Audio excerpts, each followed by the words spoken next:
پوچھا گیا ہے کہ اگر ڈلیوری کے دوران آپریشن جو مرد ڈاکٹر ہوتے ہیں کیا ان سے کروا سکتے ہیں؟ کیونکہ اگر کبھی کبھار یہ صورتحال ہوتی ہے کہ کوئی خاتون لیڈی ڈاکٹر نہیں ملتی اور زچہ اور بچہ کی جان خطرے میں پڑ جاتی ہے، تو ایک مولوی صاحب کہتے ہیں کہ زندہ ہے تو تمہاری اور مردہ ہے تو ہماری، جس کی وجہ سے 3 بچوں کی جانیں جا چکی ہے۔ تو اس مسئلے کا حل قرآن و حدیث کی روشنی میں دیں۔ فقہاء نے لکھا ہوا ہے کہ اگر کوئی طبیب حاذق ہے اور وہاں پر کوئی داعیہ موجود نہیں ہے، لیڈی ڈاکٹر موجود نہیں ہے، تو مرد ڈاکٹر کو عورت کا عضو خاص بھی بقدر ضرورت دیکھنا جائز ہے، کیونکہ اب ان کی زندگی اور موت کی سبب ہے اور ڈاکٹر اور طبیب کو یہ شریعت نے اجازت دی ہے۔ اور یہ آپ کہہ رہے ہیں کہ زچہ اور بچہ دونوں کی زندگی اور موت کا مسئلہ ہوتا ہے، لیکن شاید میرے بھائی کو یہ پتہ نہ ہو کہ جتنی بھی ہمارے جو خواتین کی سیزر سے آپریشن ہوتے ہیں،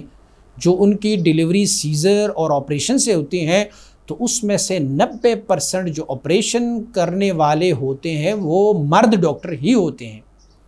لیڈیز سرجنز بہت کم ہے، گائناکولوجسٹ تو ہے،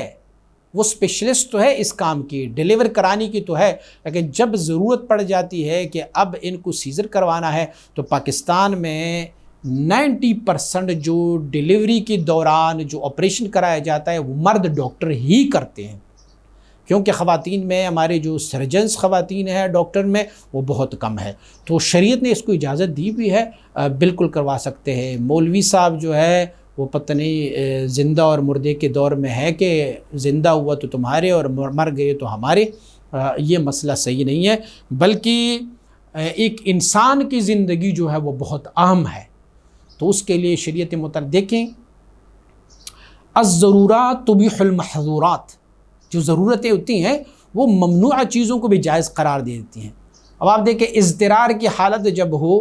کوئی بندہ جنگل میں ہو اور وہ بالکل مرنے کے قریب ہو بھوک کی وجہ سے، تو جو حرام چیزیں ہیں جیسے سور کا گوشت، تو وہ سور کا گوشت بھی ان کے لیے بقدر ضرورت کے اس سے وہ زندہ رہے وہ کھانا ان کے لیے جائز ہے۔ تو یہ تو مریض اور ڈاکٹر کی آپس میں تعلق ہے، تو مریض اگر خاتون ہے اور مرد جو ہے وہ ڈاکٹر ہے اور کوئی اس صورتحال میں کوئی لیڈی ڈاکٹر وہاں موجود نہیں ہے، تو مرد حضرات بالکل ان کے آپریشن کرا سکتے ہیں، اس کی کوئی مانعات نہیں ہے۔